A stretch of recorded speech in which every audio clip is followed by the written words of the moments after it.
Hello, good to be with you this Good Friday as we reflect on Jesus' death today. Yeah, on a cross.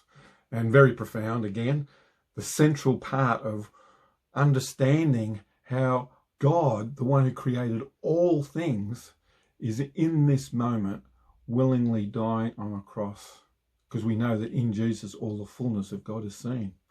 So let's read the verse, Jenny, from the YouVersion app today. Where is it from? Yeah, it's from Psalm 22, and it's just verse 1, although we'll talk about the rest of the psalm in a minute. My God, why have you forsaken me? Why are you so far from saving me, so far from my cries of anguish?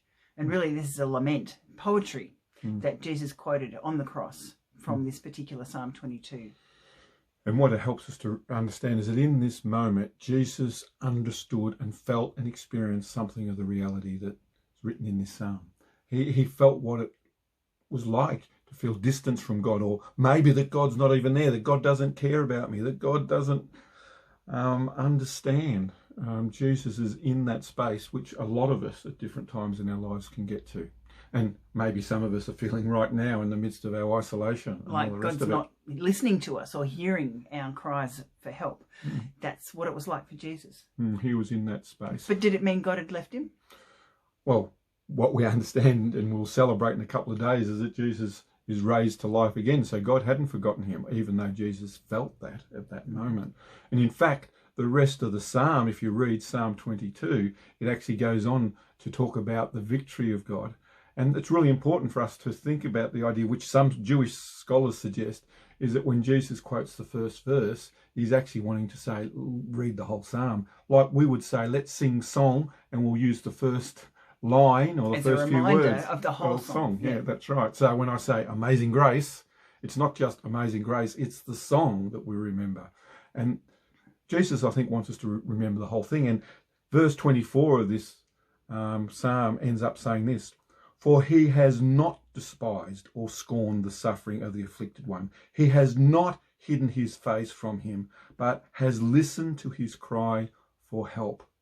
And I think in the midst of this, even though Jesus is crying out, my God, why have you forsaken me? He is at the same time saying, yes, but I hope and trust in you that you will bring me through this no matter what. And he was vindicated. He was vindicated. Yeah. And not forgetting too that back in the Garden of Gethsemane, not many hours before, he'd been asking God to take this thing away from him. So he willingly went to the cross, but it wasn't an easy choice. He chose. He chose against the weakness of his flesh that he felt, and chose against the feeling of being left alone by God in this moment. And I remember reading once someone suggesting, if Jesus, the Son of God, could pray this prayer, my God, why have you forsaken me?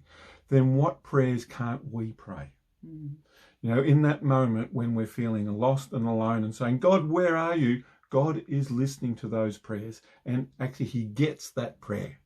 Why? Because Jesus, the Son of God, has actually lived that experience too. He knows that moment for us.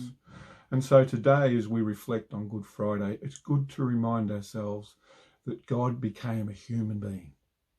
And because God became a human being, he shares our humanity in a profound way, understands our humanity in a very deep way. In the midst of all its frailty, all its brokenness, he didn't sin, but he actually understood what the propensity to do that. And I don't fully understand the mystery of that.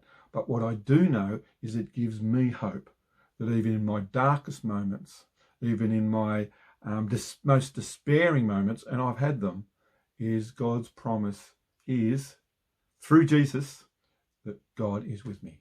And there's that resurrection element, and it's so easy to just forget that that's there and be overwhelmed by this awful moment. And yet, if we can keep that in mind, that gives us the hope and strength to get through to the end and to see the new thing that God is doing.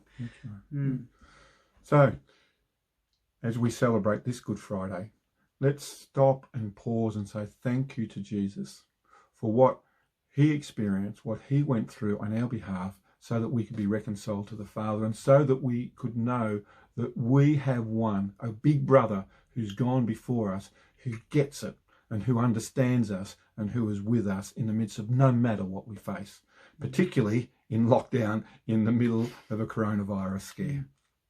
Have a blessed Easter. Yep. Bye. Bye.